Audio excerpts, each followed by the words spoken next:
प्यारे भाई और बहनों, मेरा नमस्कार स्वीकार हो। आज हम आपके लिए विवेक चूड़ामणि का ये बताने की कोशिश करेंगे कि शुद्ध मन का कार्य क्या होता है। शुद्ध मन का कार्य क्या होता है, इस विषय में आज विचार करेंगे। तो अब देखिए, मुक्ति के लिए मन की शुद्धता की आवश्यकता है और शुद्ध सात्विक मन ही मुक्ति का कारण बन जाता है। इसे शुद्ध करने के लिए सर्वप्रथम अनात्म वस्तु को विवेक आवश्यक है, जिससे दोनों में भेद किया जा सके।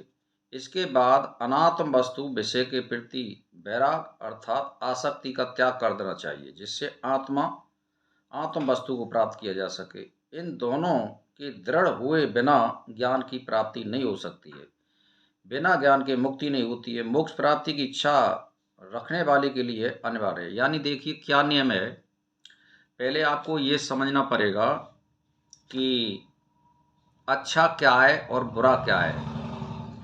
यानी कहने का मतलब ये है कि अच्छी आत्म और अनात्म, अच्छा या बुरा कौन सी चीज़ है, ये हमको पहले अंतर मालूम करना पड़ेगा। जब आपको ये मालूम हो जाएगा कि अच्छा क्या है बुरी क्या है, तो इन दोनों के दृढ़ जब अभ्यास हो जाएगा कि हाँ अच्छा ये है और आत्मा ये है और अनात्मा ये है, तो प्रतिकूल और अनुकूल इन चीज़ों को आप जान जाओगे तो इसे ज्ञान कहते हैं। और जब आपको ये ज्ञान हो जाएगा तो आपका मन शुद्धता की ओर बढ़ने लग जाएगा और मोक्ष प्राप्ति की इच्छा करने वाले के लिए यही अनिवार्य वस्तु होती है। आप समझ लो, ज़्यादा आडंबर में पढ़ने की जरूरत नहीं है, ये समझ लेने की जरूरत है। जो मन नाम भयंकर व्याग और विषय रूप वन में घूमता फिरता है, जो साधु मुमुक्ष है वो वहाँ न जाएं। जो मोक्ष प्राप्ति की इच्छा करने वाले उनको विषयों में रमण नहीं करना चाहिए, क्योंकि मन सदा विषयों में घूमता रहता है और उन्हीं में वो आनंद मानने लगता है। आप समझ लो, विषयों के प्रति वैराग करने से मन अपने आप शांत हो जाता है, जो मुक्ति का कारण बन जाता है। विषयों के प्रति आसक्ति छोड़ देने से ही मन को जीता जा सकता है, अन्य कोई उपाय नहीं है। आप समझ लो, आप तप करें, त्याग करें, व्रत करें, मंत्र का जाप करें, तो अगर ये आप में समझ नहीं है कि अच्छा क्या है और बुरा क्या है, प्रतिकूल क्या है और अनुकूल क्या है, तो आपको कोई लाभ मिलने वाला है नहीं। ये आप समझ लो। इसीलिए भाई और बहनों, मैं तो एक ही बात कहना चाहता हूं आपसे कि विषयों का भोक्ता जीव है, जो आत्मज्ञान के अभाव में स्वयं सम्राट बन बैठा है। यह मन उस जीव का आज्ञाकारी सेवक है, जो उसके भोग के लिए सभी स्थूल सूक्ष्म विषयों की सामग्री उत्पन्न करके अथवा जुटाकर उसका पोषण करता रहता है। जीव में अहंकार है, इसकी तृप्ति के लिए वह मन, शरीर, वर्ण, आश्रम, जाति आदि में भेदों को उत्पन्न करके जीव को श्रेष्ठ बताते का उपक्रम करता है तथा गुण, क्रिया, हेतु आदि को उत्पन्न करता रहता है, जिसका फल जीव को भोगना पड़ता है। जैसे मान के चलिए, कोई ब्राह्मण जाति में जन्म ले लिया, कोई राजपूत, ठाकुर, वैश्य, तो उनको क्या लगता है, मैं तो भाई श्रेष्ठ ब्राह्मण हूँ, मैं तो ऊंची जाति में जन्म लेने वाला। ये मन की सामग्री है, ये मन को सामग्री प्राप्त हो रही है और आपको अहंकार प्राप्त हो रहा है। और अहंकार प्राप्त होने का मतलब आप अंधेरे की ओर जा रहे हैं, अज्ञान की ओर जा रहे हैं। ये भी एक कारण बनता है।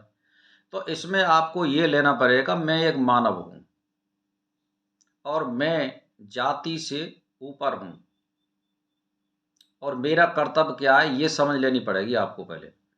तो जीव इससे बहकावे में आकर आत्मा को सदा के लिए भूल जाता है। वह मन के कारण विश्व में ही रस लेने लगता है। इन चीज़ों को वो भूल जाता है संसार में आकर के। मैं तो पढ़ा लिखा हूँ, मैं तो डॉक्टर हूँ, मैं इंजीनियर हूँ, मैं नेता हूँ, मैं मुख्यमंत्री हूँ। बस वो तो अपने में लग जाता है कि मैं हूँ जो भी कुछ हूँ।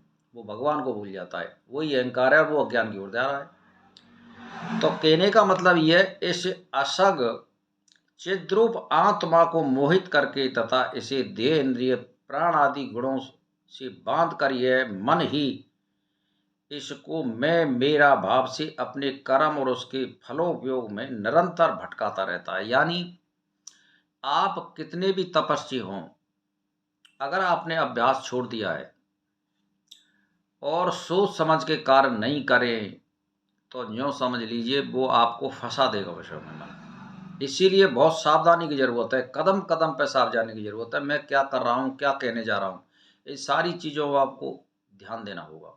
मैं किसके साथ बात कर रहा हूँ, क्या खाना खा रहा हूँ मैं, क्या समय पे उठ रहा हूँ कि नहीं उठ रहा हूँ, समय पे नहा रहा हूँ कि नहीं नहा रहा हूँ, समय पे ईश्वर का ध्यान वगैरह कर रहा हूँ कि नहीं कर रहा हूँ। ये सारी चीज़ों को आपको निरीक्षण करना होगा, तभी आप मन को कंट्रोल में कर सकते हो और विनीत भाव से, विनती भाव से कर सकते हो। हठयोग से नहीं होता ये। तो अब इसमें क्या है कि मैं मेरा आदि कहने लगता है, इस कारण यह कर्म में प्रवृत्त होकर उसके फलों को भोगता हो जाता है। जिस प्रकार कुलीन परिवार का बालक बुरे लड़कों के संग पढ़कर चोरी इत्यादि हत्या आदि करना आरंभ कर देता है और अपने कुल की मर्यादा को भूल जाता है, वैसे ही ये मन ही जीव के पतन का कारण बन जाता है। जैसे मान के चलिए बहुत अच्छे परिवार के लड़के बुरे लड़कों की संगत में पड़ करके बुरे काम करने लग जाते हैं, यही मन का उदाहरण है। इसीलिए आपको मन को ठाली नहीं छोड़ना है और अच्छे सदग्रंथों का, अच्छे साधु संगत करनी है आपको, अच्छे कर्म करने हैं, बुरे कर्म नहीं करने हैं। तो अभ्यास दोष से ही पुरुष को जन्म मरण रूप संसार होता है। यह अध्यास का बंधन इसी का कल्पित किया हुआ है। रज तम आदि दोष युक्त अविवेकी पुरुष के लिए यह अभ्यास ही जन्मादि का मूल कारण है। अध्यास यानी आप ध्यान दे लो, अगर आप कोई कर्म करोगे तो निश्चित बात है उसका फल मिलेगा। और आप बुद्धि नहीं ले रहे, बुद्धि अगर है आप में और ज्ञान है तो ये मैं कह रहा हूं आपके अशुभ कर्मों को बुद्धि नष्ट कर देती है, ज्ञान नष्ट कर देता है, उनका फल नहीं भोगना पड़ता है। इसीलिए ज्ञान लेने की जरूरत है। तो अनात्मा को आत्मा मत मान लेना, उसी को अपना स्वरूप मान लेना ही अध्यास दोष है। इससे मनुष्य को जन्म मरण रूपी संसार का दुख भोगना पड़ता है। अध्यास मन के द्वारा ही कल्पित है। अविवेकी पुरुष रज तम आदि गुणों के कारण मन के इस माया जाल को नहीं समझ पाता है, जिससे जन्म मरण रूपी दुखों का कारण बन जाता है। विवेकी पुरुष इससे समझकर इससे मुक्त हो जाता है। यानी जो विवेकी होता है, मैंने एक ही बात कह दी, अगर कोई ज्ञानी पुरुष है तो उसको पाप भी छू नहीं सकते। अगर पाप कर देगा तब भी उसके माफ माने जाते हैं। ये ग्रंथ कह रहे हैं, मैं नहीं कह रहा हूं, वेदांत कह रहा है। और अगर वो अज्ञानी है तो पुण्य और पाप दोनों का भोक्ता हो जाता है। ऐसे ही ज्ञानी के पुण्य है तो उसको फल नहीं मिलेगा, अगर पाप है तो उसको फल नहीं मिलेगा। ये है मतलब। तो इस संसार मन का ही खेल है, इसी का रचाया हुआ है ये। इसीलिए यह मन ही अविद्या है। आत्म ज्ञानी एकमात्र विद्या है जो संसार बंधन से मुक्त करती है। विद्या का विमुक्ति यानी सा विद्या या विमुक्ति। जिस प्रकार मेघ मंडल द्वारा वायु द्वारा प्रभाव यानी घुमाया जाता है, वायु के द्वारा मेघ यानी बादलों को, इसी प्रकार यह संसार मन के कारण ही भ्रमाया गया है। मन से मुक्ति होना ही मतलब मन से मुक्ति होना संभव है और मन से मुक्त होना ही मुक्ति है, ये भी है। तो अब बात आ रही है ज्ञान प्राप्ति एवं मुक्ति की इच्छा रखने वाले को इसी कारण सर्वप्रथम मन का ही शोधन करना चाहिए, क्योंकि शुद्ध मन में ही आत्मा का प्रकाश होता है, जिससे जानकर मनुष्य मुक्त हो जाता है। जो व्यक्ति मन को शुद्ध करने का प्रयत्न छोड़कर कर्म कांड जप तप आदि में लगे रहते हैं, वे 100 कल्प में भी मुक्त नहीं हो सकते। मुख्य निचोड़ ये आ रहा है, आप समझ लो। अगर आप कितने भी व्रत कर लें, कितने भी तप कर लें और कितने भी आप हवन कर लें, जाप कर लें, कुछ भी करो आप, लेकिन अगर आपका मतलब ये है कि मन को शुद्ध नहीं किया है, शुद्ध विचार नहीं लिए, अच्छे और बुरे में अंतर आपने नहीं किया है, तो ये सारे कर्म निष्फल हैं।